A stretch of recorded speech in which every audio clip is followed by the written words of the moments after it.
Should you buy a new vehicle right now? You look around and a lot of trucks every single week you're hearing of some weird catastrophic failure, some big recall that's taking out the latest and greatest. I mean, GM's going through this almost 1 million vehicles now being recalled because of that bad L87 or alleged to be bad with, connecting rod issues and crankshaft issues allegedly that are taking out bearings. And Ford's been having recalls with transmissions and dropping valves on, some of their 2.7s and 3-liter EcoBoost engines. And, even Ram, Stellantis, lots of shortcomings there with reliability challenges, quality issues. And, then you look at the cars. I mean, what are the cars going through as well? I mean, the transformation, almost every car now is, losing and giving up their older naturally aspirated V6s, V8s, and now replacing them with turbocharged 3-cylinder vehicles that are direct injected, or Turbo 4s are replacing older V6s. Reliability certainly at question. On top of it, now with most manufacturers are still sort of handcuff you there with subscription services. Means that just because you buy your vehicle today, it's not a once and done. Quite often, it seems as though the dealer network, or certainly the industry as a whole, is transforming to one in which they've got you almost throughout the duration and the life of that vehicle in some way. Whether it's they tie you with software in their diagnostic equipment that means that you have to go back to the dealer to service that, or the subscription services means that if you want that heated seats or some of that navigation, you're probably going to have to pay the piper. I mean, a lot of these OEMs, and General Motors being one of them specifically, BMW being another, and many others realistically, are hedging their bets on the fact that people are going to continue paying subscription services. And while a lot of us think it's absolutely ludicrous, it's hilarious because they sell it on the fact that most customers advocate for it. Well, I only use my heated seats in the wintertime, so why would I actually not worry about that? I'll just take out a subscription services. Everybody's got streaming videos. Everybody's got cell phones they pay monthly fees on. So why wouldn't you just pay monthly fees on extra features of your vehicle? Because it's ridiculous. That's why. Because we paid for the vehicle. We paid for the hardware inside and the wiring and the technology. So why are you putting a software block in front of it? It's absolutely lunacy. But should we be buying a vehicle today? I mean, cars, trucks, reliability issues seem to be creeping up every single day. New tech, expensive prices. Should we even be buying a new vehicle? Well, the long and short of it is both yes and no. It's kind of a bit of a mixed answer. And the reason I say that is because what's down the road may, in fact, be even worse than what we see today. I mean, if we see this evolution, of course, of the car industry and, this transformation going from, internal combustion to then introducing hybrid and then pure EVs. And then, of course, now there's, mixing all kinds of different tech. And things have really moved very briskly in the industry as a whole. I mean, just think, it was only maybe 5 years ago, electric vehicles were an extreme rarity. And now, in California alone, they're at pretty much 1 in 5 vehicles are driving electric vehicles. That's right. The latest statistic shows that almost 20% of the vehicles sold today are electric vehicles in California. Now, that said, they're a one-off, and there's many states that won't even have it. Think about states like Montana. Think about states, some of the northern states that were, conventionally, they need those internal combustion vehicles. They have long spaces between cities and towns. Okay, so EVs aren't going to sell everywhere, but just think about where the industry was a few short years ago. We weren't even talking about a lot of this. And in 5 years, things have literally turned upside down. So much, in fact, so even supercar manufacturers are pretty much hanging all of their technology on hybrids and electric vehicles. Just word has it, Ferrari's coming out with a new electric vehicle. Go figure. They've got a couple of hybrid cars right now, the SF90, the 296. We've got the Artura there by McLaren. Lamborghini's got the Temerario and Revuelto. And so it's pretty obvious that everybody's sort of anticipating and transitioning to that place. So when is that time? And should we be buying now, or did we miss the boat? Did we absolutely miss the boat of some of the best vehicles? Because when you think about it this way, and while I mean, depending on what's going on, at a higher level and the laws and regulations that are passed or passed on, it may or may not, in fact, change the trajectory of this technology change. But I mean, at a global scale, every OEM and the environmentalists are really focused in on this 2035 target. And so a number that puts, a lot of this technology transitioning to there, whether we like it or whether we don't like it. I mean, there is certainly an argument for getting a vehicle now or even slightly backdating. I mean, the idea of buying something that's 20 years old is fine up until the fact that they discontinue the parts you need to fix it, or it just rusts out, or even worse, somebody hits it and wrecks it and writes it off. Now, where does that leave us? You can't buy an older car because they have a limited lifespan. You could maybe look at those interim cars that were, I think about back in that 2012 to about 2018, 2017 target, 2018 years. And you can still get predominantly internal combustion vehicles. Some of them may still have low mileage. And a lot of the technology generally was a little bit more old school than as you look today. But as we transition, and they're saying, by 2030, there's got to be a higher percentage. By 2032, it's a higher percent. And so every year, every manufacturer is selling more and more higher ratio of EVs, zero emission. Hydrogen is on the radar too. And that transition towards these newer technologies, these greener energy sources, is moving us to a place where if you thought you liked your V8 engine, if you thought you liked your diesel engine, even if you thought a plug-in hybrid works, but that's as far as I want to go to that type of technology, just think that even a plug-in hybrid has an internal combustion engine, and even that will eventually be obsolete because that's not the total target to zero. So we're in this space right now where OEMs are pretty much handcuffed, at least predominantly across the globe. Now that, again, ebbs and flows, and it seems depending on local legislations and laws and lawmakers. But ultimately, the overall wave of change seems to be in the air. And, what it seems to be is I look today and I say, wow, I wish I had a vehicle brand new, 5 years ago, maybe a 2018, whatever it is, or maybe even a 2015. And I go far enough back and say, yeah, they had the V8s, and yeah, they were reliable back then, and things have changed, and now they've got rod bearing problems, and now they've got issues. Think of the Toyota Tundra as a classic example. I mean, you talk about backdating, but most of those, they're gas guzzlers, and it was funny because when you were in the moment, nobody wanted them. Nobody wanted the FJ Cruisers. I mean, they were heavy on fuel. They didn't sell in big numbers, and at the time, nobody really knew what they had. Nobody really knew what that was. I mean, they knew what it was, but they really weren't that interested. They were always looking at the big screens, the latest technology. Wow, this one has all the safety features. But guess what? Now, fast forward to the future, and we're here. We have the big screens. We have the safety technologies. Vehicles are safer than they've ever been with crumple zones, detection programs that keep vehicles safe and prevent accidents in the first place. Now that we're here, we want to go back, or many people do anyway. So I always think of it that way. And you think of cars, example, Ferrari, SF90, 296 as classic examples. A lot of the true loyalists and enthusiasts right now believe that, I don't want that. Like 296s, I don't want that hybrid stuff. I want good old-fashioned V12s or that mid-engine V8 car, that supercar. Well, guess what? That's true in a lot of ways. The loyalists, that's what they're looking for.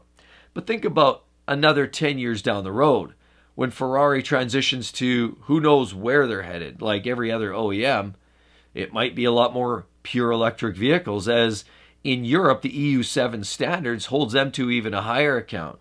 And so a lot of these manufacturers have to really target their core audience, which is their local homeland.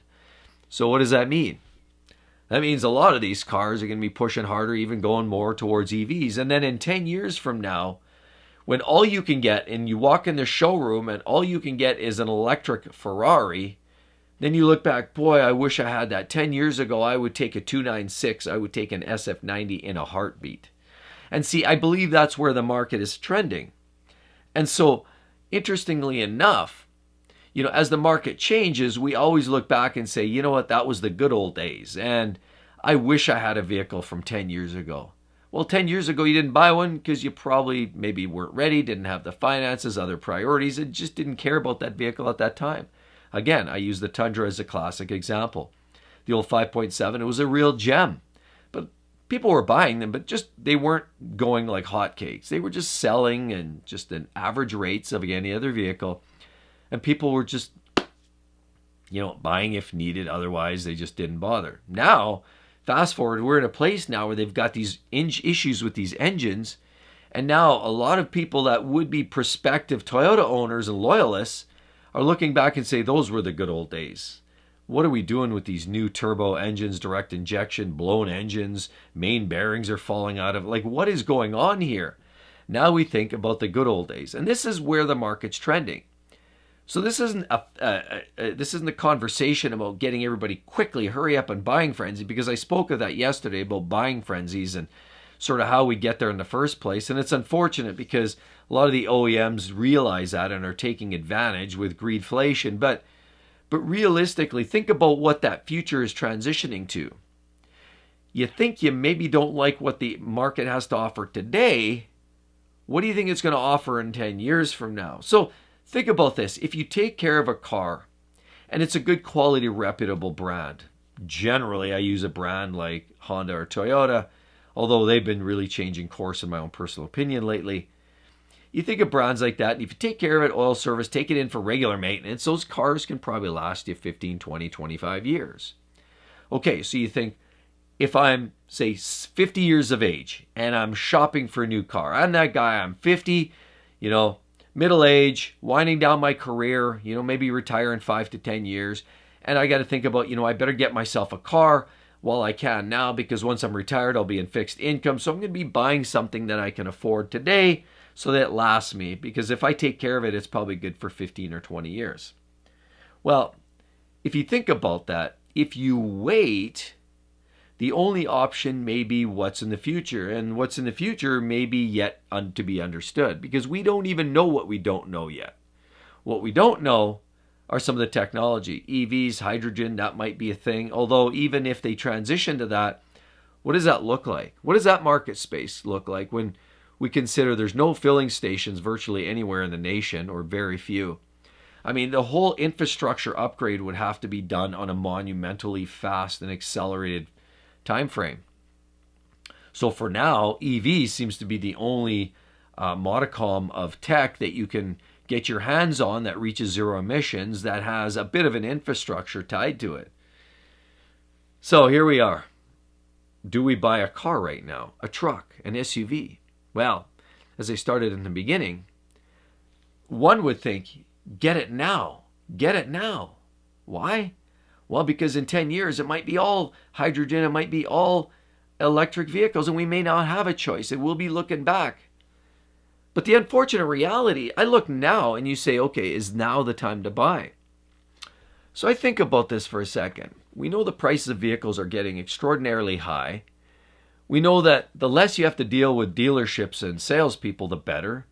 So in other words, a more infrequent buying experience is really the best thing going, right? I mean, keep something for a much longer period of time, take care of it. You're not dealing with the experience of the salespeople. You're not dealing with all of that. And certainly if you're buying something in the now, it's probably going to be better than what's in 10 years from now, where everything's likely going to be subscription-based. But what we're looking right now, and when I say this wave of technology, unfortunately there's another wave right behind it, and that's reliability, or lack thereof. Because I can't even think right now, a full-size half-ton truck, Tundra, bad bearings. GM, bad bearings, crankshaft issues, lifter issues, and transmission problems. Stellantis with a Ram. Who knows? Lifter ticks. We have all these problems with the older outgoing Hemis. This new Hurricane engine, who knows what that thing's in for yet? Time will tell. So what does this mean? What does this really mean? Durability seems to be taking a back seat. Nissan, everybody's going to these CVTs. That's eating everybody's lunch. That's hurting reputations and destroying some car manufacturers as well. So right now, it feels like we're on the eve of this massive dark reliability issue with almost every one of, even the trusted brands like Toyota and possibly Honda are going through these waves of reliability issues. And all at once. Like, I look around and I can't think of a reliable truck that I could say, I want a full-size truck and I expect it to last 20 years. I don't think there's one truck on the market right now that'll last over 10 years. That's my own personal opinion. I think the way they're built now, the quality's not there. Too much plastic. Now they're all turbos. Direct injection creates more carbon, more fouling within the vehicle itself. These turbos create extra heat, more plastics, failures, cracks, leaks. Over convoluted. I saw the other day this bypass valve of sorts. Whereas most OEMs use a conventional thermostat, usually a little small component opens and closes to allow coolant to flow either through the engine or through the cooling loop. And a thermostat is a simple device. And lo and behold, GM had to go and re-engineer, refabricate, and come up with this new convoluted design that's about this big, and it's probably going to cost you $2,000 to replace just the part alone, plus the labor, which means you have to disassemble half of the front of the engine. So they're not just creating, in my mind, unreliable parts, but they're over-engineering a lot of these parts, and unfortunately they're expensive and they're prone to failure. So where does this leave us? Where does this leave us? Does this leave us in a spot where we can fully invest right now, buy a new car, truck, SUV with the full confidence that we can last this vehicle well into our retirement and beyond? That we know that we buy a vehicle today, that it's going to go 15, 20, 25 years without even question just by changing the oil? I don't think so. And see, that's the problem. That is the conundrum. We backdate too far. Now all those good vehicles are miled out, they're worn out, and we're running out of inventory. Why do you think the used car market is as hot as it is? It's largely because people know what they know. And they know some of the older vehicles have what's left of sort of a durable drivetrain setup. I mean, now we're at a place where, we're transitioning again to subscriptions, unreliability, the transformation, smaller turbo engines, 3-cylinder turbos. Think of the EcoSport by Ford or GM's little Turbo 3. They're putting those in just about everything. And a lot of them are failing. They just don't have the lifespan to them. Subscription. Yeah, right. If I'm paying a subscription on some hardware I already paid for, not a chance. So is this the time to buy the vehicle? Well, there are a few gems out there. Okay? There are a few gems. And with a bated breath, I have to say that there are still some opportunities to get some decent vehicles that I truly do believe will last. But the problem is you can't paint it all with one brush, because I truly believe that we're in the eve of these reliability issues, subscription-based services, and this whole change. We're going to lose options for choosing a vehicle that we feel that is actually built well. You're not going to want to keep a vehicle. Some of these vehicles now, the way they're built and manufactured, you need a team. You need a Formula One race team behind you pretty much to disassemble that thing with all of the impact tools, specialty tools, diagnostic equipment. You need all that equipment at hand to be able to service that. So the days of DIY, for people like me and a lot of you like to fix your own vehicles, those days are going away, and quickly. So this isn't the doom and gloom. This is, on the contrary, realizing that this may be that time when you start to really think about, is this time to buy?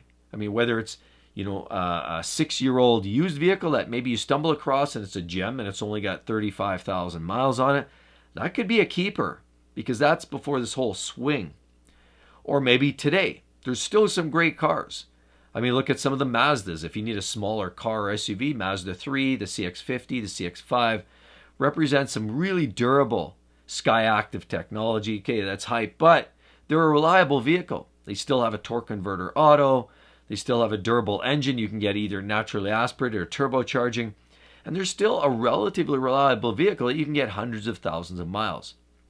And granted, yeah, you look statistically, Yukons and a lot of those vehicles with the 5.3s and the 6.2s still have engines that can probably run the distance.